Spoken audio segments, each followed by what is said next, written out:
उसको खींचा तो उसके हाथ में आ गया। कोई भी चीज अगर मैं इसको खींचूंगा तो ये तो मेरे हाथ में आ जाएगी। तो जब ऑब्जेक्ट हाथ में आकर आगे चला जाए इसको क्या कहते हैं? ये होता है ट्रांसलेशन। क्या होता है जी? अच्छा, फिर एक होता है यू नो व्हाट, क्या बोलते हैं, जैसे वो पेंडुलम होता है, उसको खींच के छोड़ो तो क्या होता है? वो तो ऑसिलेट होता है, उसको क्या कहते हैं? ऑसिलेशन कहते हैं। ये जो अभी दरवाजे को उन्होंने जब खींचा है तो दरवाजे में क्या पैदा हुआ है? दरवाजे में रोटेशन पैदा हुई है। क्या पैदा हुआ है? ये वाली रोटेशन मेरे सिलेबस में। कौन सी रोटेशन को मुझे इग्नोर मारना है? वो जो जमीन वाली रोटेशन है उससे मैं निकल रहा हूं, उसका मैं फार्मूला नहीं पढ़ाऊंगा, ठीक है। जो इलेक्ट्रॉन की रोटेशन है अराउंड द प्रोटॉन, मैं वो वाली रोटेशन भी, उसको सिर्फ रोटेट नहीं कहेंगे, उसको पूरा है वो भी रोटेशन ही है। अंग्रेजी में रोटेशन, रेवोल्यूशन, हमने कल बहुत सारे अल्फाज पढ़े थे, सब ऑलमोस्ट एक ही जैसे हैं, ठीक है। अब जो मैं सिचुएशन पढ़ाना चाहता हूं, यू नो आपने कल डायनेमिक्स में ये कहा तो है कि हमने इफेक्ट्स ऑफ फोर्सेस पढ़ने हैं, और इफेक्ट्स ऑफ फोर्सेस में आप क्या पढ़ रहे हैं लिखना नहीं, आपने लिखा हुआ है कल के लेक्चर में। इफेक्ट्स ऑफ फोर्सेस में यू नो व्हाट आप पढ़ते हैं जी, फोर्स कॉजेस क्या? एक्सेलरेशन। फोर्स कॉजेस क्या? एक्सटेंशन। फोर्स कॉजेस क्या? Force causes rotation. अब कौन से वाली रोटेशन? एक रोटेशन आपने पढ़ी किसकी जनाब साहब? एक रोटेशन पढ़ी आपने वो जो पूरे का पूरा सर्कल घूमता है। मैं कह रहा हूं मैंने उसके बारे में जितना पढ़ाना था मैंने पढ़ा दिया है। मुझे असल में आपको फोर्स का जो रोटेशनल इफेक्ट है ना, उसके एक और नाम होता है, मोमेंट ऑफ अ फोर्स। क्या जनाब साहब? फोर्स का जो इफेक्ट है ना कि इसकी वजह से रोटेशन पैदा होती है, इस इफेक्ट को पता है क्या कहते हैं? इसको कहते हैं मोमेंट ऑफ अ फोर्स। क्या कहते हैं? मैं ये फोर्स में से निकलना चाह रहा हूं। फोर्स के मजीद फार्मूले मैंने नहीं पढ़ाने, हाँ फोर्स के फर्दर इफेक्ट्स पढ़ाना चाहता हूं कि फोर्स की वजह से क्या होगा। एक होगा मोमेंट ऑफ अ फोर्स, फिर मैंने पढ़ाना है work done by the force, फिर मैंने पढ़ाना है pressure exerted by the force. अब फोर्स की अपने फॉर्मूले खत्म, फोर्स को इस्तेमाल करके अगले फॉर्मूले निकालने हैं मैंने, बजाय इसके कि मैं फोर्स को ही घसीटता रहा हूं। मैं अब क्या चाहता हूं, क्या पढ़ाना चाहता हूं? फोर्स के फर्दर इफेक्ट्स पढ़ाना चाहता हूं कि फोर्स की वजह से रोटेशन जो होगी, मैं बल्कि एक काम करूंगा, मैं टॉपिक का नाम रखने लगा हूं rotational effect of a force. और कौन से वाला रोटेशनल इफेक्ट? सूरज और जमीन वाला नहीं, इलेक्ट्रॉन प्रोटॉन वाला नहीं, कौन सा? दरवाजे वाला, सिंपल दरवाजे वाला। दरवाजे में और इलेक्ट्रॉन प्रोटॉन की रोटेशन में क्या फर्क है? दरवाजा थोड़ा सा खुलता है तो इलेक्ट्रॉन ज्यादा खुलता है, इलेक्ट्रॉन पूरा सर्कल घूमता है। इलेक्ट्रॉन क्या करता है? तो दरवाजा क्या करता है? हाँ, सिर्फ 90 डिग्री खुलता है। वो तो नहीं, फर्क क्या है? फर्क बताओ यार सर जी। वो इलेक्ट्रॉन प्रोटॉन के बीच में कोई पिवट शिवट, कोई हिंज शेंज, कोई फलक्रम, लेकिन यहां क्या है सर? यहां दरवाजा ना एक तरफ से फिक्स्ड है, मतलब हिंज्ड है, और दूसरी तरफ से फ्री है। तो मेरे सिलेबस में पता है क्या टॉपिक है? ऐसा ऑब्जेक्ट जो एक तरफ से क्या हो, हिंज्ड हो, मतलब जहां से वो उसका पिवट हो, और दूसरी तरफ से वो फ्री हो, वहां से आप धक्का लगाकर उसको क्या कर सकते हो? रोटेट कर सकते हो। ये मेरा सिलेबस है जनाब साहब, ठीक है जी। तो आप जिस भी पेज पर मौजूद हैं, आई थिंक उससे अगले पेज पे जाइए, बल्कि एक सेकंड, जिस पेज पर मौजूद है पहले वहां जाएं, पहले टॉपिक तो वाइंड अप करूंगा। वहां क्या लिखवाना चाहता हूं मैं? आपने वैसे वहां आखिरी लाइन क्या लिखी हुई है? कोई और मुझे कॉपी दिखाएगा? नहीं, आपने वहां आखिरी बात क्या लिखी है? कुछ एग्जांपल्स ही लिखी हुई हैं, और उसके बाद जो है एक नोट लिखिए, द डिटेल, ये द फॉर्मूला, ठीक है, the detail / formula of the centripetal force, the further detail और द फॉर्मूला ऑफ क्या? Centripetal force is what? Is out of the scope of O level. Is out of the scope of O level. जो पहले कल का lecture wind up करता हूं, the further detail या formula of the क्या? Centripetal forces, the further detail और the formula of the centripetal force is out of the scope of O level. Is out of the scope of O level. However,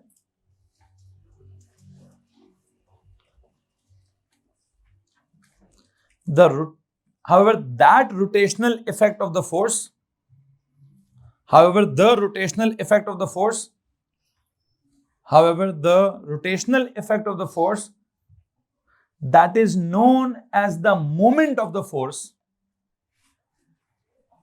is in the scope of O level. क्या लिखा जी? However क्या? The rotational effect of the force, however क्या जी? The rotational effect of the force that is known as moment of the force, that is known as क्या? Moment of the force is क्या जनाब साहब? Is in the scope of O level, is in the scope of O level, या जो भी आपका IGCSE जो भी है. तो क्या करूं जनाब साहब? आई थिंक टॉपिक मेरा यही चल रहा था, लेकिन अब इसके अंदर मैं कहां पहुंच चुका हूं? मैं समझता हूं कि मेरे चैप्टर का नाम अब से क्या है. अब से मेरे चैप्टर का नाम क्या होगा जी? बताइए जनाब साहब. क्या? Rotational effect of force. कौन से वाला? जिसको क्या बोलते हैं? जिसको बोलते हैं मोमेंट ऑफ द फोर्स. क्या बोलते हैं जनाब साहब? तो आई थिंक मेरे टॉपिक का नाम या मेरे चैप्टर का नाम क्या है? अब आ जाएं, या तो उधर ही आप लिख चुके हैं, या उधर से खत्म करके अगले पेज पे चले जाएं, या उधर से ही समझे अगला चैप्टर स्टार्ट हो गया. क्या समझे जी? अगला वाला चैप्टर स्टार्ट हो गया है. क्या नाम है हमारे इस चैप्टर का? रोटेशनल, बल्कि नहीं, नाम मैं रखूंगा मोमेंट ऑफ द फोर्स. क्या मुश्किल नाम? मोमेंट मतलब एक होता है मोमेंट ऑफ टाइम. क्या मोमेंट ऑफ टाइम? वो जो मोमेंट है ना, मतलब खुशी का मोमेंट है या टेंशन का मोमेंट है या जो भी, एक मोमेंट का वर्ड टाइम के साथ होता है. Moment of time. मैं भी मोमेंट ऑफ टाइम की बात नहीं. किसकी? Moment of force. फोर्स का एक लम्हा. अब उसका मतलब फोर्स का लम्हा नहीं है.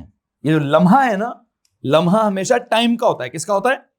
तो वो उसका वर्ड पूरा होगा मोमेंट ऑफ टाइम. जो मोमेंट ऑफ टाइम है वो मेरा फिजिक्स, वो नॉर्मल हम अपनी अंग्रेजी में किसी टाइम के लम्हे के लिए क्या लफ्ज इस्तेमाल करते हैं? Moment of time. फिजिक्स में there is nothing moment of time. Physics में क्या होता है? Moment of. और उसका मतलब ये नहीं है कि फोर्स का लम्हा क्या है. उसका मतलब फोर्स का लम्हा नहीं है भाई. फिजिक्स में मोमेंट ऑफ फोर्स किसको कहते हैं? किसको कहते हैं? Rotational effect of the force को कहते हैं. तो आई थिंक मैं समझता हूं कि मुझे चैप्टर का नाम क्या रखना चाहिए?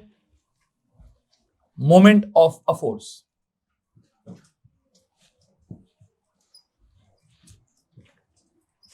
ये लो जी भाईजान. यहां तक अगर किसी के पास कोई सवाल है तो हाथ खड़ा कीजिए कि अभी तक मैंने क्या पढ़ाने की कोशिश की है. मैं आपको अगला चैप्टर बताने की कोशिश कर रहा हूं कि मैं क्यों ये चैप्टर डेवलप किया है या कहां से ये चैप्टर डेवलप कर रहा हूं. बिकॉज मैंने डायनेमिक्स पढ़ाया है, मैंने फोर्सेस पढ़ाई हैं, मैंने इफेक्ट्स ऑफ द फोर्सेस पढ़ाए हैं.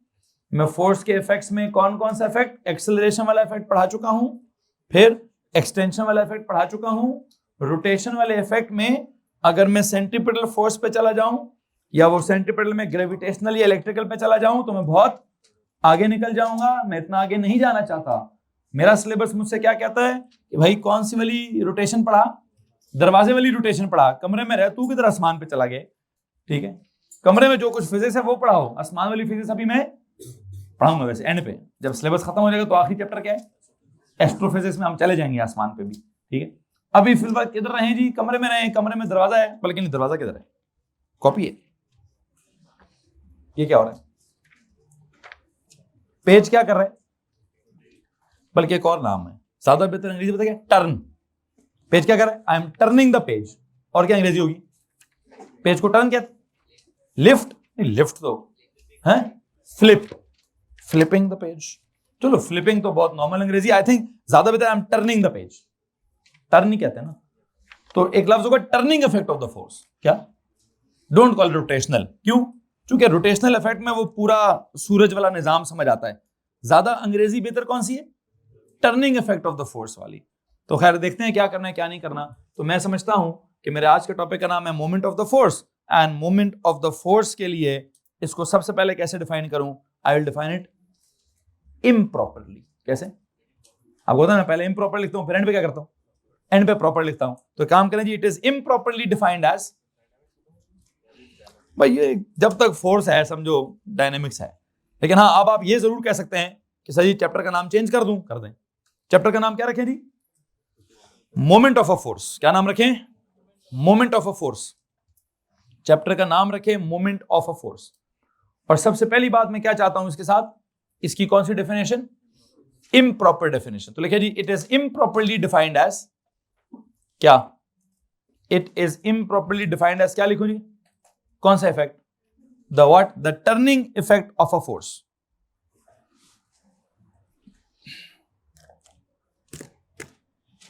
इम्प्रॉपरली डिफाइंड एज द, आप वैसे दोनों लिख सकते हैं, टर्निंग लिखें या रोटेशनल लिखें, आपकी मर्जी है। मैं काम करता हूं, मैं ना ये जब टर्निंग या रोटेशनल इफेक्ट लिखूंगा ना, मैं एक और फ्रेज लिख दूंगा इसके साथ ताकि जरा जुमला मजबूत हो जाए। टर्निंग या rotational effect of the force about a fixed point. About क्या? वो जो दरवाजे में और जमीन सूरज में फर्क है वो क्या है? यहां हिंज है, यहां कोई फिक्स्ड पॉइंट है, यहां कोई पिवट है, और वहां कोई पिवट शिविट नहीं है, वहां कोई फिक्स्ड पॉइंट। बस जमीन उस पूरी स्पेस में रैंडमली, खुद ही रैंडमली तो नहीं, खुद ही एक सर्कुलेट कर रही बहरहाल। लेकिन यहां क्या होगा? यहां दरवाजे का कोई ना कोई एक फ्री एंड होगा, दरवाजे का दूसरा पिवटेड एंड होगा, हिंज्ड एंड होगा। तो जब जब हिंज होती है, जब जब फिक्स्ड पॉइंट होता है जिसके अबाउट आप रोटेट करते हैं, जिसके साथ आप कनेक्टेड रहते हैं, इस सिचुएशन में इस रोटेशन को क्या कहते हैं? इस रोटेशनल इफेक्ट को या इस टर्निंग इफेक्ट को क्या कहेंगे? इसको हम मोमेंट कहेंगे। क्या कहेंगे? तो मैंने मोमेंट की सबसे पहली डेफिनेशन क्या लिखवा रहा हूं? It is improperly defined as क्या? द व्हाट इफेक्ट, या तो क्या the turning effect, the turning effect of a force, या फिर क्या वही सर द टर्निंग की जगह क्या कहते हैं? The rotational effect of a force. अब आप टर्निंग इफेक्ट कहें या रोटेशनल इफेक्ट कहें ऑफ अ फोर्स, आगे क्या? अबाउट क्या? About a fixed point.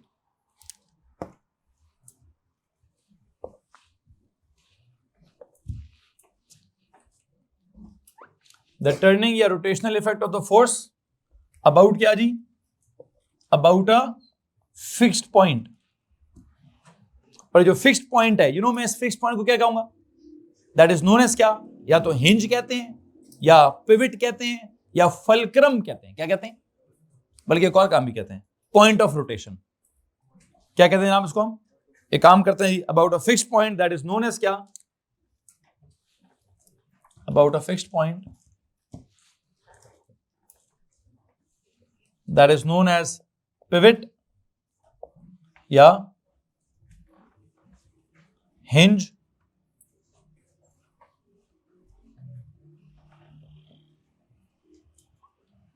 या point of, about a fixed point of rotation, about a fixed point of rotation. एक से यूं करें जी, about a fixed point of rotation that is known as pivot, fulcrum या hinge. ऐसे कर लो जी। I think अब अंग्रेजी बड़ी मैंने कंप्लीट करने की कोशिश की है कि मोमेंट ऑफ द फोर्स को कैसे डिफाइन करूं एज द, लेकिन अभी भी एक बात याद रखिएगा, फिजिक्स में बेटा अंग्रेजी में डिफाइन नहीं करते हैं हम। फिजिक्स में एक्चुअली क्या पढ़ाना होता है? फिजिकल क्या पढ़ाते हैं हम? क्वांटिटीज क्या पढ़ाते हैं? और फिजिकल क्वांटिटीज का क्या सीन होता है सर? उनके प्रॉपर फार्मूले होते हैं। तो मुझे अल्टीमेटली इसका क्या बनाना पड़ेगा? मुझे इसका फॉर्मूला बनाना पड़ेगा। तो फॉर्मूला के बगैर अगर मैं समझा रहा हूं तो आपको मालूम होना चाहिए कि मैं इम्प्रॉपर डेफिनेशन दे रहा हूं। पेपर में नहीं लिखनी, ये आपके अंडरस्टैंडिंग के लिए है। पेपर में क्या लिखना है? पेपर में क्या लिखेंगे सर जी? पेपर में वो फार्मूले वाली डेफिनेशन लिखेंगे। आपने आप अभी तक जितना भी, मिसाल के तौर पर वो एक था यार, वो डेंसिटी क्या लिखते थे? इट्स द लाइटनेस और हैवीनेस ऑफ द ऑब्जेक्ट। तो वो प्रॉपर था, इम्प्रॉपर था? और जब कहते density is the ratio of mass to volume, वो क्या था? वो प्रॉपर था। तो फार्मूले के हिसाब से जो है वो प्रॉपर है, और फॉर्मूले के बगैर जो है वो इम्प्रॉपर है। तो अभी जो मैंने लिखा है इसलिए मैं इसको इम्प्रॉपर डेफिनेशन है। क्या लिखा आपने? इम्प्रॉपरली डिफाइंड एज क्या? या टर्निंग इफेक्ट या rotational effect of a force about क्या? About a fixed point of rotation that is known as क्या? पिवट, फलक्रम या हिंज। किसी को मसला इस बात से? अच्छा, एक काम करता हूं, आई थिंक मैंने ना यहाँ पे मोमेंट ऑफ अ फोर्स में बहुत सारे अल्फाज लिख दिए हैं। मैं देखना चाहूंगा कि मैंने किस किस टर्म को और ज्यादा एक्सप्लेन जो है वो करने की कोशिश करनी है। आई थिंक मैंने एक लफ्ज लिखा है टर्निंग इफेक्ट या रोटेशनल इफेक्ट, उसका तो मतलब हमें पता है।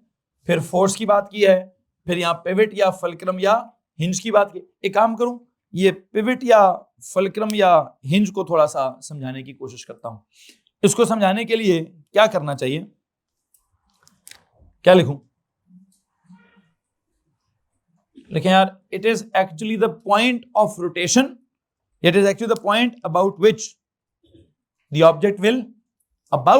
Object will rotate. लिखे जी, it is actually the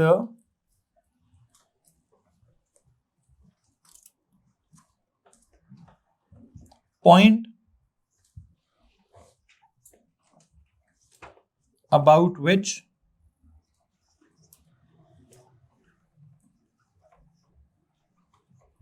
the object will rotate. The point about which the object will rotate. और इसकी एग्जांपल में मैं आपको एक डोर की एग्जांपल देना चाहूंगा। about which the object will rotate लिखने के बाद लिखें take the example, let us take the example of a door. लिखें जी, let us take the example of a door.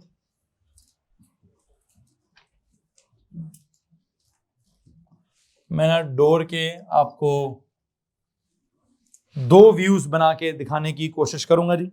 और जो दो व्यूज मैंने बनाने हैं वो कैसे जी, जरा सुनते हैं।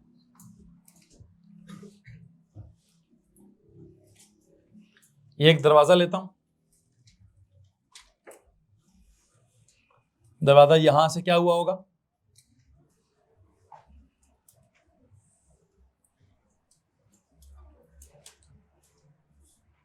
सपोज करो दरवाजा इस तरफ से हिंज हुआ है और यहां उसका क्या है,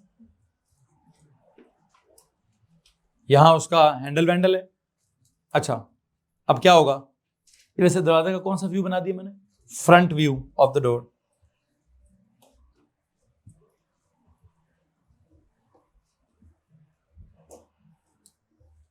ओके, इस front view of the door को अगर आप देखें, आपने दरवाजा बाहर अंदर की तरफ खोला है कि बाहर की तरफ, अंदर की तरफ, तो आपने यहां से पकड़ के उसको किधर खींचा होगा, बाहर खींचा होगा। जब आपने इसके ऊपर यूं करके फोर्स लगाई होगी तो दरवाजा थोड़ा बाहर आ गया होगा। जब ये बाहर आ गया होगा तो आप क्या ड्रॉ करूं, आई थिंक दरवाजा थोड़ा ना,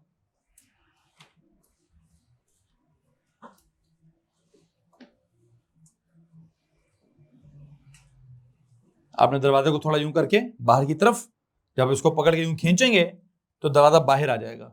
जब ये दरवाजा बाहर आएगा तो उसके वहां से यहां आने को, इस घूमने को क्या कहते हैं हम, चेक करो भाई, दरवाजा क्या हो गया, मैंने दरवाजे को पकड़ के खींचा है तो दरवाजा बाहर की तरफ आ रहा है, या यूं उसके बाहर की तरफ आने को क्या कह रहा हूं मैं, मतलब पूरा दरवाजा दीवार से उठकर बाहर नहीं आया, जस्ट जिस जगह पे था वहां से थोड़ा बेहतर है। सर क्या अंग्रेजी बोले, दरवाजा टर्न कर गया, दरवाजा रोटेट कर गया, दरवाजे में फोर्स की वजह से मोमेंट पैदा हो गया है। क्या पैदा हो गया, दरवाजे में क्या हुआ है, नॉर्मल अंग्रेजी क्या होगी, दरवाजा टर्न कर गया।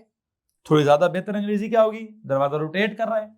सबसे बेहतर फिजिक्स का वर्ड क्या होगा, दरवाजे में क्या पैदा हो गया है, सर जी दरवाजे में मोमेंट पैदा हो गया है। There is a moment in the door due to क्या, ड्यू टू द फोर्स, या द फोर्स हैज क्रिएटेड क्या, फोर्स हैज प्रोड्यूस्ड क्या, it has produced moment in the क्या, या there is an effect of the force, कौन सा वाला, there is a moment of the force. इस force की वजह से क्या पैदा हुआ है, चूंकि देखें ना, देखिए दो बातें बड़ी जरूरी, यू नो जब बिल्कुल फ्री था लाइक वो गाड़ी वाला ऑब्जेक्ट, तो गाड़ी पे फोर्स लगाओ तो क्या पता होता था, एक्सेलरेशन या डिसेलरेशन। ये स्प्रिंग को जब आप लटका के खींचते थे तो फोर्स क्या पैदा करती थी, एक्सटेंशन। अब अगर दरवाजे को एक तरफ से बांध के दूसरी तरफ से खींचेंगे तो क्या होगा, रोटेशन। बात समझ आ रही कि नहीं आ रही, सेंट्रीपिटल फोर्स तो मैंने वैसे ही बीच में ले आया, मुझे उसको नहीं लाना चाहिए था, उसकी बात मुझे बिल्कुल एंड पे कहीं कर, लेकिन क्या था, मैंने कहा नाम तो खत्म करूं ना, नामों वाला कटा तो खत्म होना चाहिए। जब मैंने नामों वाला कटा खत्म कर दिया, लेकिन आपको एक बात समझ आ जानी चाहिए कि सर सेंट्रीपिटल फोर्स हमारा इतना बड़ा टॉपिक जस्ट आप उसका वर्ड एक्सप्लेन करना चाहते थे, मैंने लफ्ज एक्सप्लेन किया है, अदरवाइज एज अ चैप्टर मैंने उसको नहीं पढ़ाया। एज अ चैप्टर में क्या पढ़ाना चाहता हूं, जैसे पूरे का पूरा हुक स्लॉथ है एक, हालांकि छोटी थी सिचुएशन थी, कौन सी, स्प्रिंग लटका दिया, लटका कर नीचे फोर्स लगा दी, फोर्स ने क्या कर दिया, तो हमने पूरा क्या बना दिया था, हुक स्लॉ बना दिया, वहां पे एक्सटेंशन और फोर्स की आपस में प्रोपोर्शनैलिटी बना दी हमने, वहां एक पूरा फार्मूला डेवलप किया है। तो हाँ, यहां भी मुझे करना है, यहां भी मैं क्या करूंगा, पूरा फार्मूला डेवलप करूंगा। तो जहां जहां फार्मूला डेवलप नहीं करता वो मैंने समझो एम ही पढ़ाया। क्या किया जी, आप चाहें तो सेंट्रीपिटल वाले फोर्स पर कांटा मार दें, मतलब उस वाले पेज पर कांटा मार दें, मेरा टॉपिक नहीं है। मेरा असल टॉपिक कौन सा है, ये वाली सिचुएशन कि सर दरवाजा था, एक एंड से क्या है, हिंज्ड है, आपने वो दूसरे एंड से क्या है, फ्री टू मूव है, वो किस किस्म की मूवमेंट होगी, आप जब उस पर फोर्स लगाएंगे तो उस दरवाजे ने किधर आ जाना है, दरवाजे ने बाहर की तरफ टर्न करने की कोशिश करनी है। अब बाहर की तरफ करनी है कि अंदर की तरफ करनी है तो बात की बात है। हाँ, वैसे अगर मैं फोर्स अंदर लगाता, कैसे फोर्स लगाता, तो दरवाजा किधर जाता, सर वो अंदर की तरफ टर्न करता। अच्छा, अगर और फोर्स लगाऊं तो क्या होगा, सर जी और टर्न कर जाएगा। ये नहीं जी, और ज्यादा फोर्स लगाएंगे सर दरवाजा और घूमता जाएगा, घूमते घूमते क्या होता जाएगा, सब घूमते जाए उसको जितना आपने घुमाना है, बात में किसी को प्रॉब्लम है। अच्छा, ज्यादा कब घूमेगा, ये बड़ी इंपॉर्टेंट बात है, कब ज्यादा घूमेगा, जब ज्यादा फोर्स लगी होगी। तो इसका मतलब है मैं कहीं ना कहीं प्रोपोर्शनैलिटी पे जा रहा हूं कि जो उसका घूमना है, उसके अंदर जो रोटेशन है, उसके अंदर जो टर्निंग इफेक्ट है, उसके अंदर जो मोमेंट पैदा हो रहा है, वो किस पर डिपेंड कर रहा है, सर वो जितनी ज्यादा फोर्स लगाएंगे उस पर डिपेंड कर रहा है। खैर बहरहाल मैं अभी फोर्स के हिसाब से मैं भी वो प्रोपोर्शनैलिटी पे नहीं जाना चाहता, मैं ड्राइंग पहले मुकम्मल कर लूं, फिर मैं अगली बात करूंगा कि ये मैंने अप्लाई क्या किया यहां पर, ये इस फ्री एंड के ऊपर आपने क्या अप्लाई किया जी,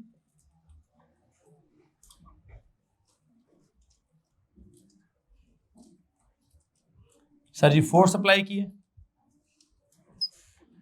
इस फोर्स अप्लाई करने से पैदा क्या हुआ है, सर पहले थोड़ी फोर्स अप्लाई की थी तो थोड़ी रोटेशन पैदा हुई थी, फिर अगर ज्यादा फोर्स अप्लाई की है तो क्या होगा, ज्यादा रोटेशन पैदा होगी या नहीं। पहले मैंने सिर्फ इतनी सी फोर्स अप्लाई की तो इतनी सी रोटेशन पैदा हुई, मैंने थोड़ी फोर्स ज्यादा कर दी तो रोटेशन भी ज्यादा होगी। इसको कब फोर्स अप्लाइड, इसको क्या बोलूं, रोटेशन प्रोड्यूस्ड, नहीं रोटेशन नहीं, टर्निंग इफेक्ट प्रोड्यूस नहीं, moment produce, call it moment of a force, call it क्या, मोमेंट ऑफ द फोर्स। बेटा वो नॉर्मल अंग्रेजी है ना, फिजिक्स पढ़ा रहा हूं ना, तो फिजिक्स की अंग्रेजी में और नॉर्मल अंग्रेजी में फर्क होगा। आप अपने दिमाग में आपको समझ आ रहा है ना कि टर्निंग इफेक्ट ही है, आपको समझ आ रहा है रोटेशनल इफेक्ट ही है, लेकिन फिजिक्स वाला इसको क्या कहेगा। अब देखिए, हम किसी को धक्का लगाते हैं तो हम कहते हैं आई एम पुशिंग और आई एम पुलिंग, तो उस पुश और पुल को हम नॉर्मल अंग्रेजी में कहते हैं पुश और पुल, फिजिक्स वाला उसको क्या कहता है, फोर्स। क्या अप्लाई करें आप, फोर्स अप्लाई कर रहे हैं। हम कहते हैं स्पीड कम हो रही है कि ज्यादा हो रही है, स्पीड इज चेंजिंग, फिजिक्स वाला उसको क्या कहता है, एक्सेलरेटिंग। तो असल चीज क्या चल रही है, इंग्लिश सीखनी है, कौन सी, फिजिक्स वाली।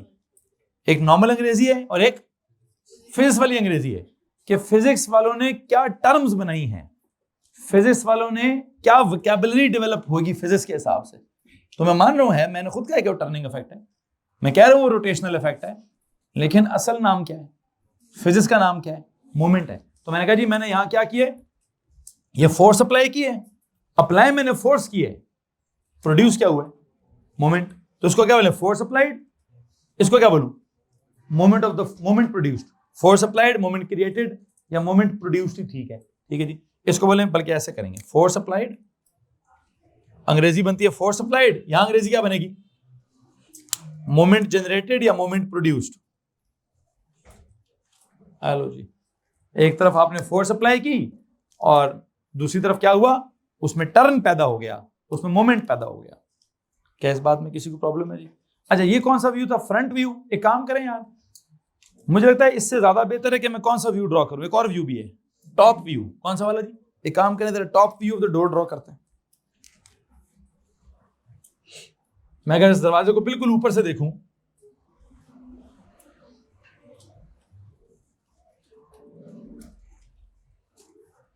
मतलब मैं ऊपर से बिल्कुल दरवाजा देखूंगा तो कैसे नजर आएगा मुझे ऊपर से? अगर दरवाजा है जिसको आप यूं खोल रहे हैं, ऊपर से कैसे नजर आएगा? सिर्फ ये स्ट्रिप नजर आएगी ऊपर से। मसलन ये बुके भाई आपको सामने से कैसे नजर आ रही है? पूरा रेक्टेंगल। अगर मेरे को, मैं सामने से नहीं, मैं ऊपर से देख रहा हूं, अब मुझे क्या नजर आएगा? मुझे सिर्फ ये इतना छोटा सा रेक्टेंगल नजर आएगा। बात समझ आ रही कि नहीं आ रही?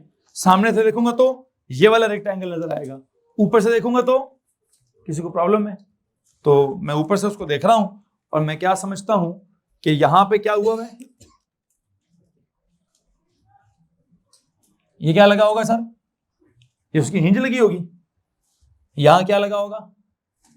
कोई ना कोई, क्या बोलते हैं उसको हम, वो जो जहां से हैंडल था, ठीक है जी, हैंडल नजर आएगा। अगर बाहर है तो नजर आ जाएगा, ठीक है जी। और क्या किया आपने इस पे? फोर्स कैसी नजर आएगी? वैसे तो यूं लगाई थी, ऊपर से देखूंगा तो क्या नजर आएगा? Hello ji, I think this is कौन सा view? Top view of the door. इस व्यू पे कुछ टर्म्स ज्यादा आसान होंगी मेरे लिए समझाना, ठीक है जी। इस व्यू में डोर नजर आ रहा है, front view of the door नजर आ रहा है, फोर्स अप्लाइड नजर आ रही है, मोमेंट प्रोड्यूस नजर आ रहा है। वैसे इनको क्या बोलना था हम यहाँ पे? ये क्या था? These are the what? This is hinge, this is also the hinge and this is also the hinge. उधर आ जाए जी। यहां पर अब आपको इस ड्राइंग में मैं क्या क्या समझाना चाहता हूं, मुझे पहले तो बताएं ये कौन है? This is the hinge. यहां क्या किया आपने? आपने यहां पर क्या किया जी? Force applied.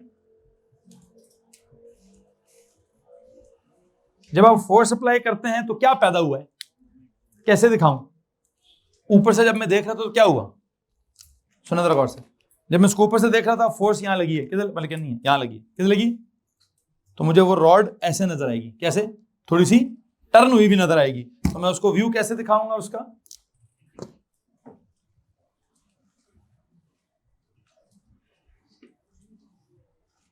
ऐसे दबा दो, थोड़ा टर्न हुई।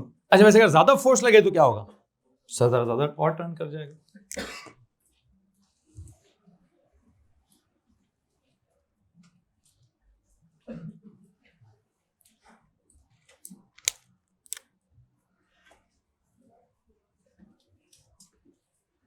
जी तो भाई आप और ज्यादा फोर्स लगाएंगे तो दरवाजा और ज्यादा टर्न करेगा। फोर्स लगाई है, थोड़ी फोर्स लगाई तो थोड़ा टर्निंग होगा, ज्यादा फोर्स लगाई तो ज्यादा टर्निंग इफेक्ट होगा। और यहां पे भी मैं टर्निंग इफेक्ट किसको कहूंगा कि सर जी पहले दरवाजा यूं घूमा है, फिर दरवाजा थोड़ा ज्यादा घूमा है, और उसके घूमने को क्या कह रहे हैं? उस एंड पे तो मैं फोर्स लगा रहा हूं, उस एंड पे, फ्री एंड पे क्या लग रहा है? फोर्स अप्लाई हो रही है। हिंज्ड एंड पर अगर आप वहां से देखेंगे, वैसे मैथ्स में इसको पता क्या कहते हैं? सर एंगल है। मैथ्स में इसको क्या कहते हैं? सर एंगल कवर हो रहा है। क्या हो रहा है? लेकिन अब मैथ्स थोड़ी पढ़ा रहा हूं, क्या पढ़ा रहा हूं? क्या बोलूं क्या हो रहा है? एक ओपन फ्री एंड पर आप फोर्स लगाते हैं और फिक्स्ड एंड पर वो अबाउट दैट फिक्स्ड एंड क्या करता है? घूमता है। तो अबाउट दैट फिक्स्ड एंड जब वो घूमेगा, उसके घूमने को क्या कहूं? दो ऑप्शन है मेरे पास। एक ज्यादा आसान ऑप्शन थी, सर उस पे एंगल पैदा हो रहा है। क्या पैदा हो रहा है? लेकिन वो कहते हैं यार एंगल से एंगल फिजिक्स का नहीं होता। एंगल किसका होता है? एंगल मैथ्स में होता है, वहीं भी जाके पढ़ो। एंगल मुझे यहां पे नहीं पढ़ाना। तो यहां पे क्या पढ़ाना है? क्या पैदा हो रहा है? आई थिंक यहां पर मोमेंट क्रिएट हो रहा है या मोमेंट प्रोड्यूस हो रहा है। तो क्या कहें जी, वहां पे फोर्स अप्लाई हुई है और यहां पर मोमेंट प्रोड्यूस्ड हुआ है। लेकिन आप काफी हद तक देख सकते हैं सर ये तो काफी एंगल है, पहले 30 डिग्री था अब 40 डिग्री हो गया, या ज्यादा फोर्स लगाएंगे तो एंगल भी ज्यादा होता जाएगा। खैर दे जो भी है। एक और काम करते हैं, मुझे यहां पे थोड़ी सी और बातें भी समझानी है। इस हिंज को और क्या क्या कहते थे हम? इसके लिए और भी कुछ लफ्ज थे, क्या जनाब साहब? हिंज भी इसको कहते हैं, फल्क्रम भी इसको कहते हैं, पिविट भी इसको कहते हैं, और भी लफ्ज होगा क्या? पॉइंट ऑफ रोटेशन भी इसको कहता है। असल में तो मुझे ये समझाना था, इसको क्यों कहते हैं पॉइंट ऑफ रोटेशन? क्या अगर मैंने और ज्यादा फोर्स लगाई तो क्या होगा, ये पूरा दरवाजा यूं यूं घूमकर यहां तक ले आओ, और अगर वहां से हिंज मतलब फिक्स वाला हिंज ना हुआ, पूरा घूमने वाला हुआ, तो दरवाजा को पूरा घुमा के वहां से उधर ले आओ। ऐसा भी हो सकता है। कैसे भैया? वो तो अब दीवार है ना, लेकिन बहुत सारे दरवाजे होते हैं, समटाइम्स क्या करते हैं, वह पूरा घुमाकर भी गोल गोल पूरा दरवाजा घुमा सकते हैं आप, है जी। जो जब आप मॉल्स वगैरह में, सुपर मार्केट्स में जाते हैं, तो वहां दरवाजा क्या होता है, वो पूरा पूरा घूम रहा होता है, आप एक तरफ से पुश करते हैं, अच्छा वैसे गोल गोल घूम के बंदा दूसरी तरफ से बंदा भी निकल आता है जी। समटाइम ऐसा भी खेल चल रहा होता है, लेकिन वो बच्चे खेलते रहते हैं, ऐसे घूमते हैं, वहां से फिर निकलते हैं, फिर जाते हैं, फिर निकलते हैं। खैर जो भी, आई होप आपको बात समझ आ गई है।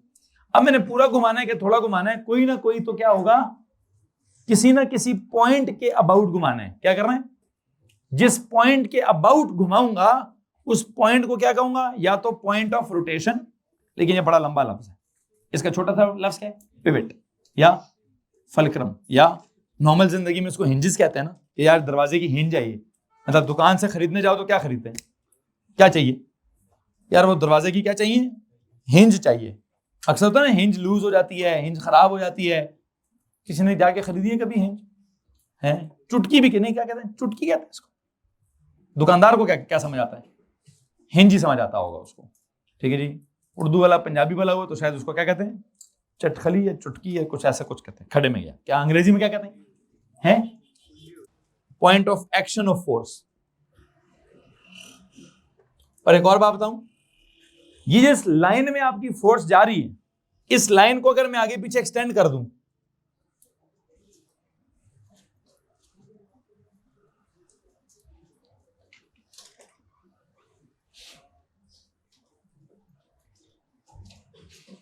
इस पूरी लाइन को क्या कहते हैं? हाँ जी, एक तो होता है point of action of force, एक होती है क्या, लाइन ऑफ एक्शन। ये बड़ी इंपॉर्टेंट चीज है यार, पॉइंट ऑफ एक्शन से ज्यादा जरूरी क्या होगा, line of action. Call this क्या, line of action of force. Hello जी, एक को मैंने क्या बोला, point of action. Point of action तो मैंने सिर्फ इस पॉइंट को बोला है जहां से मैंने पकड़ा हुआ है उसको, जहां से मैंने फोर्स लगाई है, लेकिन फोर्स जिस लाइन में लगाई है, फोर्स जिस लाइन में लगाई है उसको क्या बोलते हैं, line of action of force. इसको मसला इस बात से। अब एक आखिरी चीज रहेगी समझाने वाली, पूछें क्या, पिवट से लेकर line of action of force तक एक परपेंडिकुलर डिस्टेंस होता है, पता है उसको क्या कहते हैं, मोमेंट आर्म। क्या कहते हैं, मोमेंट आर्म। क्या बोलेंगे जनाब साहब? अगली टर्म क्या है हमारे पास इस पूरी सिचुएशन में? एक सिचुएशन क्या निकली है कि सर जी पिवट से लेकर line of action of force तक जो एक फासला है, उस फासले को मैं क्या कहूंगा? कौन से फासले को? ये आपका पिवट वाला पॉइंट आ गया, इधर से ये लाइन ऐसे वर्टिकल आ गई, और पिवट से फासला कैसा लेना है? हॉरिजॉन्टल फासला लेना है, मतलब इनके बीच में एंगल कितना होना चाहिए? तो इस फासले को क्या कहते हैं जनाब साहब? Moment arm. किस फासले को? कि यूं समझे कि पिवट से लेकर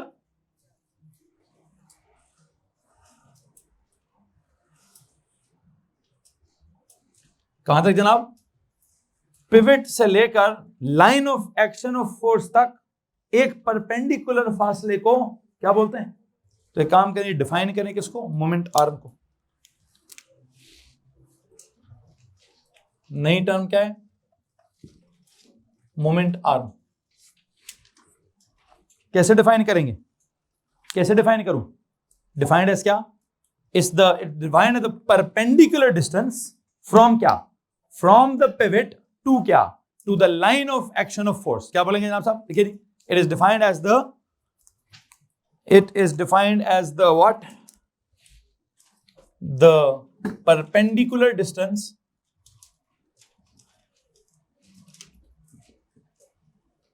defined as the perpendicular distance from the pivot to the what? Line of action of force. जी जनाब साहब, it is defined as the perpendicular distance from the pivot to the line of action of force, and you can see in this drawing, I think ये drawing बड़ी important है, इस पर सब कुछ समझना बड़ा जरूरी है। जरा वापस इस ड्राइंग पर पलटें जनाब साहब। सबसे पहले बताएं, ये जो ये वाला पॉइंट है इसको क्या कहते हैं हम? या तो इसको हिंज कहते हैं, या फलक्रम, या पिवट, या असल में क्या, point of rotation. It is the point about which what will happen, the point about which the object will, the door will rotate about this point. उसकी क्या डेफिनेशन थी? The point about which the door will rotate या door will turn, the door will turn about this point. क्या इस point में किसी को problem है? इस पॉइंट का नाम क्या है? पिवट। फिर एक और पॉइंट है ये वाला, व्हाट इज दिस पॉइंट? यहां पर मैंने फोर्स लगाई है, क्या किए? तो इज द पॉइंट ऑफ क्या? Action of force. फिर फोर्स किस डायरेक्शन में लगाइए? फोर्स लगाइए इस डायरेक्शन में। तो फोर्स जिस डायरेक्शन में लगाइए उस डायरेक्शन की लाइन आगे पीछे एक्सटेंड कर दें, उसको क्या कहते हैं? Line of action of force. क्या इसमें किसी को प्रॉब्लम है? इस फोर्स की वजह से पैदा क्या होता है? पैदा क्या होता है? उसका मतलब क्या है कि दरवाजा थोड़ा क्या कर गया? दरवाजा टर्न कर गया। तो दरवाजे के अंदर जो टर्न पैदा हुआ है, जो टर्निंग इफेक्ट पैदा हुआ है, उस इफेक्ट का हमने क्या नाम रखा है? दरवाजे में क्या पैदा हुआ है? टर्निंग इफेक्ट का नाम क्या रखा है? मोमेंट पैदा हुआ है। अब एक और आखिरी चीज रह गई है, कौन सी वाली? कि पिवट से लेकर लाइन ऑफ एक्शन तक क्या मौजूद है? एक डिस्टेंस है, एक परपेंडिकुलर डिस्टेंस है, उसका नाम मैंने क्या रखा है? इसकी जरूरत क्यों पड़ी है? ये मैं क्यों पढ़ा रहा हूं? सर जी असल में ना, it is not just the force कि जो ज्यादा होगी तो मोमेंट ज्यादा होगा। आपका मोमेंट आर्म भी जितना ज्यादा होगा, मोमेंट प्रोड्यूस उतना ज्यादा होगा। किसी को मसला इस बात से? मतलब ये आपने दरवाजे का हैंडल किधर लगाया हुआ? एंड पे क्यों लगाया है? अगर मैंने दरवाजे को यहां से यहां पे हैंडल लगा के यहां से खींचना था, आई होप आपको मालूम है कि दरवाजे को दरमियान से धक्का दो तो दरवाजा बहुत मुश्किल से खुलता है। क्या करता है? दरवाजे को आराम से खोलना तो किधर से धक्का देते हैं हम? बिल्कुल एंड से। क्यों? क्योंकि बिल्कुल एंड पर क्या ज्यादा होता है? मोमेंट आर्म ज्यादा होता है।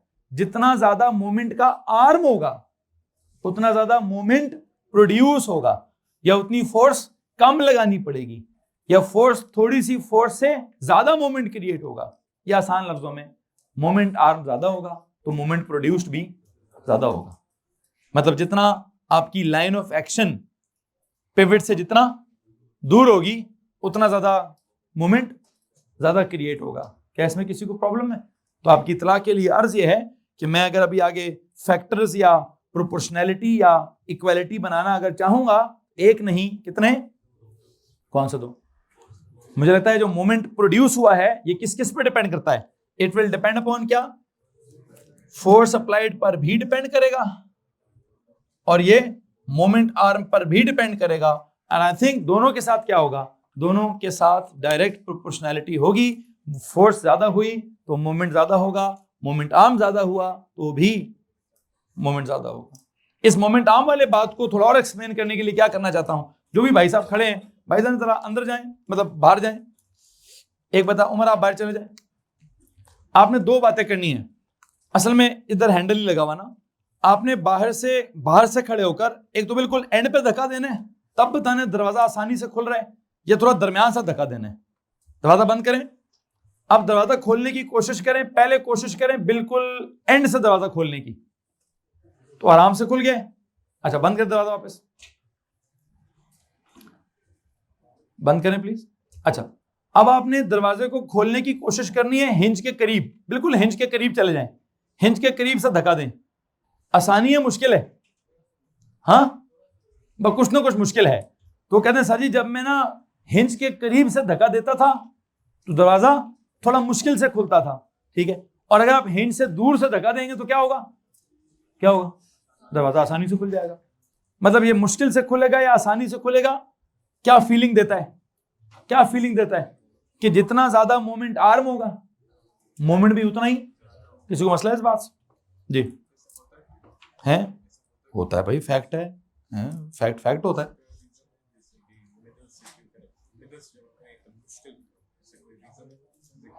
तो सर रीजन ही यही तो पढ़ रहे हैं। नहीं, डोर का वेट शेट इसमें इन्वॉल्व नहीं है। सिंपल सी बात है, हम ये ऑब्जर्व कर रहे हैं, हम देखते हैं दरवाजा हमने खोलना है, दरवाजा खोला तो दरवाजे में हमने रोटेशन पैदा करनी है। अब हम फिजिक्स कैसे पढ़ते हैं? फिजिकली। कैसे? केमिकली नहीं पढ़ते। कैसे पढ़ते हैं? फिजिकली। कैसे पढ़ना होता है? वो भाई ने फिजिक्स एक्सपेरिमेंट किया अभी, मुझे कहता है सर जी हिंज के करीब से खोलो तो मुश्किल होती है, दूर से खोलो तो आसानी होती है। तो अब इसका मैं क्या मतलब निकालूं? मैं तो इस फिजिक्स का मतलब निकालूंगा। फिजिकल फैक्ट है, मेरे सामने हो रहा है, आप भी जाएं, आप जाके चेक करें। आपको पता है कि दरवाजे को कहां से खोलना है? क्यों? क्योंकि ज्यादा आसान होगा। ज्यादा आसान होगा मतलब एंड पे जब धक्का लगाएंगे तो मोमेंट आर्म ज्यादा होगा, जब वो मोमेंट आर्म ज्यादा होगा तो मोमेंट प्रोड्यूस्ड ज्यादा होगा। हमें फिजिक्स में अपनी फिजिकल वर्ल्ड को अंडरस्टैंड करना है। जो भी फिजिकल फैक्ट्स एग्जिस्ट करते हैं उनको फिजिक्स के टर्म्स में लेकर आना है। फिजिक्स की टर्म्स क्या हैं? फिजिक्स की क्या टर्म्स होती हैं? प्लीज बताइए बच्चों, जाग के बैठो यार, बिल्कुल ही ऐसे सुमन बुकन हो जाते हो सारे। फिजिक्स की टर्म्स क्या होती हैं? फिजिकल क्वांटिटीज होती हैं सर। मैंने कौन सा रॉकेट साइंस पूछ ली? फिजिक्स की टर्म्स क्या होती हैं? सर जी आप जो कहानी सुनाएंगे उस कहानी को क्या करना होगा? फिजिकल क्वांटिटीज में ट्रांसफॉर्म करना होगा। क्या करना होगा भाई? काम तो सिंपल से दरवाजा खोल लें या क्लास के लिए एंटर होना है, क्लास से एग्जिट होना है, लेकिन दरवाजे की एक फिजिक्स है, दरवाजे की एक मैकेनिक्स है, दरवाजे के अंदर एक प्रॉपर फार्मूला है, कॉन्सेप्ट है उसके अंदर कि आप दरवाजे के एंड पर क्या लगा रहे हैं? फोर्स। अब ऐसे कहेंगे सर दरवाजों पे लिखा होता है पुश लिखा होता है, या मतलब एक साइड पे पुश लिखा, एक साइड पे लिखा क्या होना चाहिए? फोर्स। लेकिन वो कहते हैं यार क्या फिजिक्स थोड़ी पढ़ा रहे हैं, आम जुबान में कहते हैं पुश करो या पुल कर लो भाई, तो उसको फिजिक्स में क्या करूं? फोर्स लगाओ भाई। अच्छा, फोर्स लगाने से होगा क्या? क्या होगा? सर जी दरवाजा खुल जाएगा। आम जुबान में कहते हैं दरवाजा खुल जाएगा, वो खुल जा सेम है जी, तो दरवाजा खुल गया भाई। अब इसको गाड़ी जब ट्रेवल करती वो होता है डिस्टेंस ट्रेवल्ड, तब एक होता था डिस्प्लेसमेंट कवर्ड। ये डिस्प्लेसमेंट कवर्ड भी नहीं है। कौन है ये? इसके डिस्टेंस के साथ एक एडजेक्टिव क्या लगेगा? परपेंडिकुलर वाला एडजेक्टिव लगेगा। ये बात आपने याद रखनी है। क्या याद रखना है बच्चों? क्या याद रखना है कि अब डिस्टेंस तो क्या क्या होता है? गाड़ी चल रही हो तो एक होता है डिस्टेंस ट्रेवल्ड, फिर उसी सिचुएशन में होता है डिस्प्लेसमेंट कवर्ड। लेकिन इधर डिस्टेंस ट्रेवल नहीं हो रहा, इधर डिस्प्लेसमेंट कवर्ड नहीं हो रही, इधर क्या है? There is a situation, there is a perpendicular distance from क्या? फ्रॉम द पिवट टू क्या? To the line of action of force, and that should be क्या? दैट शुड बी मतलब एंगल पर, that should be greater for what? For greater moment produced. If you want a greater moment तो moment arm should be greater. किसको मसला है? Anyone? I think मैं क्या कहना चाहता हूं, मैं यहां सारी चीजें समझा चुका हूं। इससे पहले कि मैं फार्मूला बनाऊं, बच्चों फार्मूला बनाने से पहले आपने कुछ सवाल पूछना है तो रेज योर हैंड्स। एनीवन? इस सिचुएशन में सर कौन सा पॉइंट क्या है तो कौन सा पॉइंट क्या नहीं? होपफुली ड्राइंग मुकम्मल हो गई है। जी समीर, ऊंचा बोलो। क्या होती है? लाइन होती है जिसमें फोर्स एक्ट होती है। लाइन को कहते हैं एक्शन ऑफ फोर्स, फोर्स के एक्शन को कहते हैं। फोर्स के एक्शन किधर है? इस ड्राइंग में फोर्स के एक्शन किधर है? तो ये एक लाइन लगा लो, तो इसको क्या कहूं? Line of action of force. अच्छा, यहां फोर्स किधर है? ये वाली है। इसकी भी क्या कर लूं एक? सर जी इसकी भी एक लाइन लगा लें। लेकिन एक बात बताऊं, ये लाइन किधर है? इनटू द बोर्ड, या ये डोर ऐसे था और ये फोर्स में बाहर लगा रहा हूं तो ये बोर्ड से, इसलिए मुझे इस ड्राइंग से निकलकर इस ड्राइंग में जाना पड़ा कि मैं 3 डायमेंशनल व्यू नहीं पढ़ाना चाहता था। ये तो डोर का क्या बन गया? डोर किधर आ रहा है? बोर्ड से बाहर आ रहा है। क्या आ रहा है? तो मैं 3 डायमेंशनली नहीं पढ़ाना चाहता था, मैं 2 डायमेंशनली पढ़ाना चाहता था। इसलिए मैंने उसका कौन सा व्यू छोड़ दिया? मैंने उसका फ्रंट व्यू छोड़ दिया भाई। क्या पढ़ा रहा हूं मैं? उसका टॉप व्यू पढ़ा रहा हूं। और मुझे टॉप व्यू वाली ड्राइंग 2 डायमेंशनली है कि सर ऊपर से आपने यूं धक्का लगाया तो वो यूं हो गया, मतलब ऐसे, ये ऐसे। ये दरवाजा है जी, आपने क्या किया? You know what is happening? यहां से क्या है? ये हाथ क्या है? ये हिंज हो गया। ये क्या है? फोर्स है, फोर्स से क्या हो रहा है, क्या हो रहा है भाई? अच्छा अगर मैं फोर्स इधर लगाऊं, वो तेरी खैर हो ही नहीं रहा, क्यों नहीं हो रहा है? क्योंकि मेरा क्या कम है, मोमेंट आर्म कम है। अच्छा यहां पे लगाएं, सर ये आराम से घूम जाएगा, क्यों? मोमेंट आर्म क्या है? खैर बहरहाल जो भी है, आपको जो मैं समझाना चाहता हूं क्या होगा, समझ आ गया होगा। अब बल्कि एक और काम करता हूं, एक और काम, मुझे ना ये एक सेकंड, ये पानी पी लूं पहले।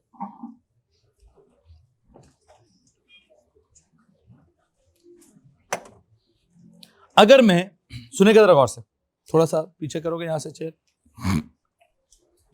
बल्कि काम करता हूं, राफी साहब यहां से आपने फोर्स लगानी है, लगाएं,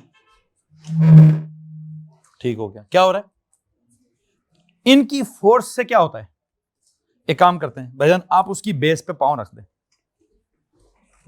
आपने इसको आगे नहीं आने देना, थोड़ा वापस इधर करता हूं, आप भी चेयर टर्न करें, आप भी चेयर टर्न करें, टर्न बिल्कुल पूरा पूरा टर्न करें, पूरा खुद को टर्न करें। आपने क्या कोशिश करनी कि दरवाजा आगे, दोनों पांव रखें, चलो भाई भाईजान फोर्स लगानी है इधर, किधर, हाँ क्या हो रहा है, तो उनका पांव क्या हो गया, उनका पांव पिवट बन गया है। भैया आप क्या कर रहे हैं, लगाएं फोर्स दोबारा, चलो इनको ना रोटेट कराने में थोड़ी सी शायद मुश्किल हो रही है, यू नो व्हाट, मुझे कोई मुश्किल नहीं हो रही, क्यों, क्यों? उनके केस का मोमेंट आर्म कम है, मेरे केस में मोमेंट आर्म, तो अब ये, अच्छा वैसे एक बात, पांव उठाएं, अब जोर लगा भाई, जोर लगाओ, जोर लगाओ। जब पिवट नहीं था, जब उसने वहां पे पांव नहीं रखा था, मतलब कोई पिवट टाइप चीज या हिंज टाइप चीज, तो दरवाजे में क्या पैदा हो रहा था, ट्रांसलेशन, मतलब वो ट्रांसलेशनल मोशन जो कि अल्टीमेटली क्या कॉज करेगी, एक्सेलरेशन ही होगी। लेकिन जब उसने वहां पांव रख दिया है, तो वो पांव रखने का मतलब है वो कहता है भाई दरवाजा तू आगे नहीं आ सकता, लेकिन मेरे पांव के अबाउट तू टॉपल कर जा, टॉपल कर जा, वो क्या कहते हैं आप, फ्लिप कर जा, फ्लिप कर जाओ या टर्न कर जाओ या रोटेट कर जाओ। तो अब जब वो पांव रख देते हैं वापस, वापस रखिए जी पांव, तो उनका पांव क्या बन जाता है बच्चों, पांव उनका पिवट बन गया। जो पहले फोर्स यहां लग रही थी, कहां लग रही थी, यहां पे, तो ये जो लाइन है ये वाली, ये क्या बन जाएगी, ये लाइन ऑफ एक्शन बन जाएगा। अब जब ये लाइन ऑफ एक्शन बनेगा, एक काम करेंगे बैशान साहब, आप बताएं मोमेंट आर्म किधर है। अगर मेरे को, मैं ये धक्का लगा रहा हूं, आप धक्का लगाएं, धक्का लगाएं, बस बस बस, इसको हल्का सा टॉपल करने की सिचुएशन में रखें, करें थोड़ा सा लगाएं, टॉपल रखें इसको। बैशान साहब you have to tell me where is the moment arm. खड़े हो, कहां से कहां तक, यहां से लेकर यहां तक, बल्कि एक काम करता हूं, पिवट उनका पांव है, ठीक है, इनकी जो फोर्स है, समीर साहब आप मुझे बताएंगे where is the line of action of force. आगे आइए, आ गया, इसको लाइन ऑफ एक्शन समझ नहीं आ रही थी, ठीक है, आ गया भाई। फुट रूलर है कोई, तो मीटर रूल होता था एक, बेटा वो निकाल के दिखाएं, ध्यान से ध्यान से ध्यान से भाई, ये आपने उस डायरेक्शन में रखना है जिस डायरेक्शन में line of action of force होगी। राफी साहब फोर्स लगाइए, where is the line of action of force, बिल्कुल एग्जैक्ट करें ऐसे, this is the line of action of force, ठीक है जी। वैशान साहब आप बताइए where is the moment arm, आप रखे रखो, आप रखे रखो, रखे रखो, where is the moment arm. Pivot से स्टार्ट करोगे, पिवट से क्या, एक बात बताएं, ये जो लाइन ऑफ एक्शन है वो किस डायरेक्शन, किस एक्सिस में, एक्स एक्सिस में, मोमेंट आर्म किस एक्सिस में होगा, क्यों, दोनों का क्या होना जरूरी है, क्या लिखा वहां पे, the what, the perpendicular distance from the pivot to the line of action. तो लाइन ऑफ एक्शन थी यूं जाके, पिवट था नीचे, तो ये क्या हो जाएगा भाईजान, क्या हो जाएगा, मोमेंट आर्म हो जाएगा। अब या तो भाई साहब फोर्स लगा रहे थे, या मैं कोई यहां पे दो काम हो सकते हैं भाई, मुझे लगता है थोड़ी ज्यादा फोर्स लगाएंगे, आ जाए, लेकिन नहीं, उधर ही बैठ के जिस जगह पे उसने लगाई थी आपने लगानी है फोर्स, हाँ आगे, मोमेंट आर्म ज्यादा करेंगे तो मोमेंट खुद ब खुद ज्यादा हो जाएगा। आई एम एक्सपेक्टिंग यू कि आप क्या करें, आप फोर्स ज्यादा लगाएंगे जी भाई। तो शायद उनके केस में रोटेशन, या तो दो ऑप्शंस हो सकते हैं, उसी पॉइंट पर फोर्स ज्यादा लगा दें, या फिर एक काम करें भाई वो फोर्स ऊपर लगा दे, और ऊपर और ऊपर और ऊपर। तो यहां पर क्या होगा, फोर्स जितनी दूर लगाएंगे, भाई खुल के लगाना, मैं रोक लूंगा, मैं उधर उधर इसलिए जा रहा था, खुल के फोर्स लगा, और खुल के और खुल के और खुल के और खुल के और बस चलो ठीक। खैर बहरहाल, सो कहने का मतलब ये है दरवाजे में जो ये पैदा हो रहा है, बस थैंक यू वेरी मच, जाएं अपनी अपनी कुर्सियों पर। स्टेप बाय स्टेप, पहली टर्म क्या सीखी कि दरवाजा किस पॉइंट के अबाउट टॉपल करेगा, किधर है, जहां इस भाई के पांव थे। दूसरी चीज क्या है, कहीं ना कहीं कोई क्या करेगा, फोर्स अप्लाई करेगा, क्या होगा जनाब साहब, फोर्स अप्लाई होगी। तीसरी चीज क्या है, जितनी ज्यादा फोर्स अप्लाई होगी दरवाजे में या उस ऑब्जेक्ट में, उतनी ज्यादा मोमेंट क्रिएट होगी।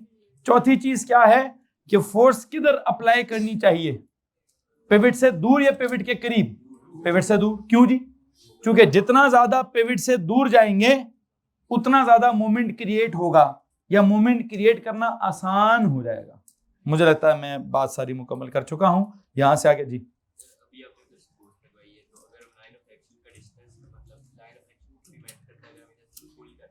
हाँ यूं कर लें भाई, पाँव रखो, पाँव रखो, दे लें। तो बात तो हुई है कि फोर्स, बस आपने फोर्स देखनी है, वहां से वो क्या करेगा, पुश करेगा। मैं यहां से, तो मुझे पुश पुल नहीं पढ़ानी, मुझे फोर्स देखनी है, फोर्स का एरो देखना है और उस लाइन को एक्सटेंड करना है। और अगर उस लाइन का पिवट से एक परपेंडिकुलर फासला है तो ये टॉपिक मुकम्मल हो जाएगा, परपेंडिकुलर फासला नहीं है तो टॉपिक मुकम्मल नहीं होगा। और हाँ, परपेंडिकुलर फासला जितना ज्यादा होगा क्या होगा, एक बात समझ आ रही, पता है क्या, पाँव रख भाई। अब एक आपने मुझे, मैं कुछ समझाऊंगा, आप समझाएंगे मुझे, कुछ भी, मैं तो बड़ी जोर लगा रहा हूं। कोई आएगा भाई, आ जाओ आ जाओ भाई, आ जाओ जल्दी जल्दी। Moment of a force, heading दीजिए factors affecting the moment of a force, factors affecting the moment of a force. आपको याद है ना, फॉर्मूला बनाने के लिए फैक्टर्स करते थे, factors affecting the moment of a force.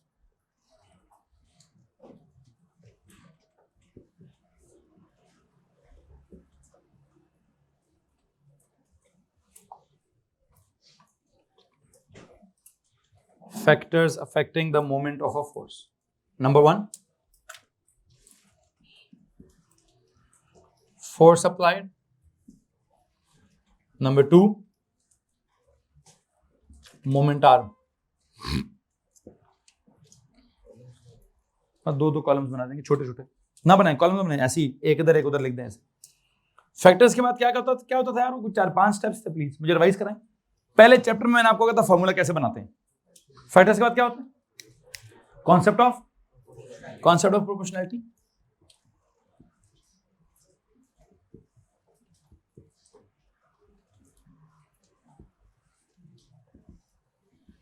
क्या है कॉन्सेप्ट ऑफ प्रोपोर्शनैलिटी, कि जो मोमेंट है फोर्स के साथ क्या सीन है उसका, डायरेक्टली, और मोमेंट आर्म के साथ क्या सीन है, डायरेक्टली। मोमेंट का फोर्स के साथ भी प्रोपोर्शनैलिटी कैसा है, डायरेक्ट है, और मोमेंट आर्म के साथ भी प्रोपोर्शनैलिटी कैसा है, डायरेक्ट है। ओके, अगला टॉपिक क्या होता है, कंबाइनिंग द प्रोपोर्शनैलिटी।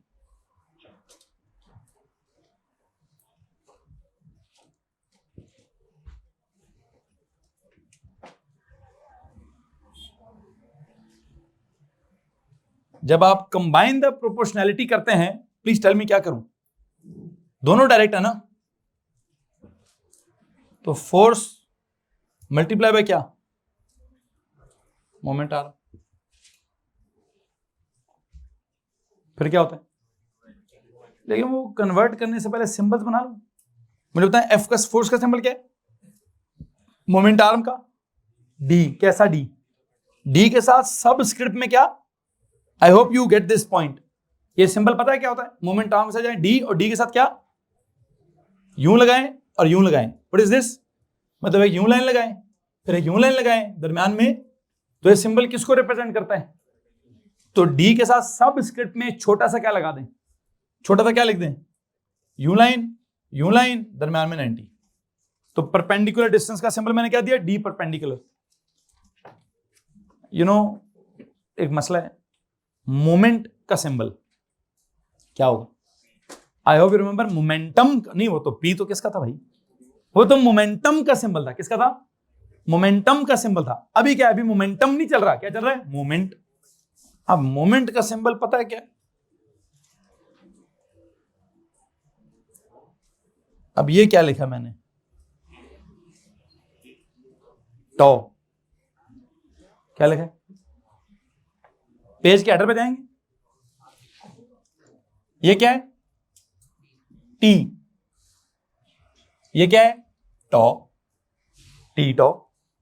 नॉर्मल अंग्रेजी में होता है टी होता है, ये ग्रीक में लैटिन में क्या होता है? टॉ होता है। क्या होता है? TAU टॉ। पढ़ते कैसे हैं? इस नॉर्मल इंग्लिश वाले सिंबल को टी पढ़ते हैं, इसको क्या पढ़ते हैं? टॉ। अब कहेंगे सर ये टी टॉ कहां से आ गए? मोमेंट में टॉ टी कहां से आ गया? ऊपर से टी भी नहीं आया, क्या आया है? टॉ आया है जी। मोमेंट का एक और नाम है टॉर्क। क्या नाम है? मोमेंट के लिए एक और लफ्ज इस्तेमाल क्या होता है? टॉर्क का लफ्ज भी इस्तेमाल होता है, इसलिए उसका सिंबल क्या है? टॉर्क वाला सिंबल टॉ लगा दिया उन्होंने। ठीक है जनाब साहब, एक काम करेंगे, पेज के हेडर पे जाइए और जहां पे टी टॉ लिखा है वहां जाके क्या लिखे? It is actually the symbol for torque.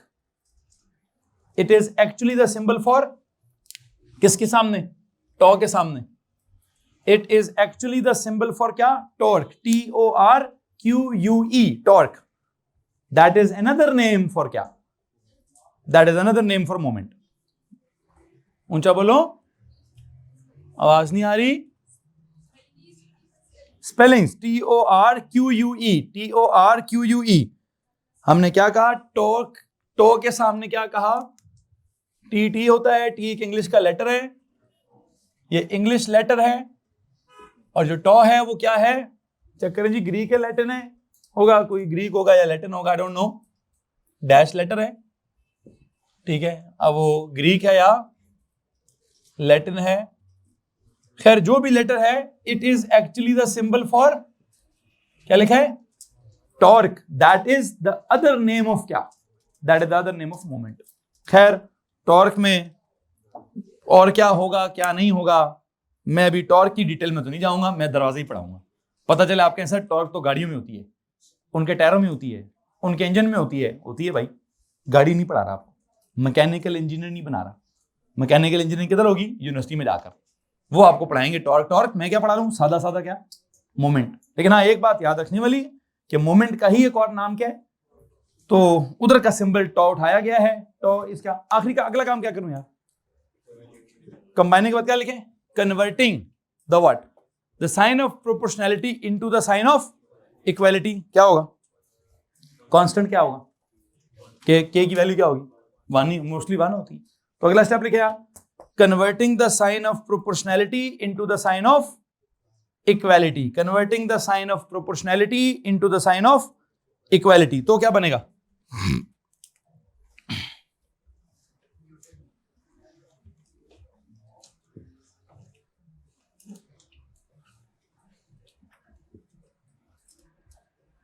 अब जब ये प्रोपोर्शनैलिटी के साइन को इक्वालिटी के साइन में कन्वर्ट करेंगे तो क्या आएगा? के आएगा, k into F into d perpendicular. ये लिखें जी, converting the sign of proportionality into the sign of equality. उसके बाद क्या लिख दीजिए? ये लिख दीजिए, tau is equal to k into F into d perpendicular. और इस के साथ क्या लिखें? है जी, this constant of proportionality is equal to 1। एक तरफ लिखें it is the constant of proportionality, फिर लिखें इट इज इक्वल टू, इस के साथ क्या करें जी? एक तरफ लिखें sir this is the constant of proportionality, और दूसरी तरफ क्या लिखें? It is equal to 1। It is equal to 1। It is equal to 1 लिख दिया। अब क्या करूं? अगर वो 1 है तो 1 लिखें, फिर 1 लिखूंगा तो क्या हो जाएगा? आई थिंक यहां लिखना चाहिए, के की जगह लिख दिया 1। 1 इंटू क्या? एफ इंटू क्या? तो 1 को क्या करूं? F into d perpendicular. अब मुझे एक बात बताएं वापस, ये कौन है? F for force applied. ये कौन है? Perpendicular distance. कुछ और नाम है इसका? Moment arm.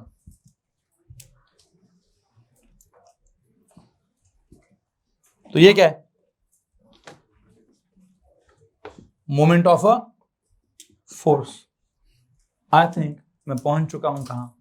प्रॉपर डेफिनेशन तक. कैसे डिफाइन करूं? Moment of a force is properly defined as the product of क्या? फोर्स अप्लाइड एंड क्या? स्टार्ट मैंने कहां से किया था? इम्प्रॉपर डेफिनेशन से. क्या थी इम्प्रॉपर डेफिनेशन?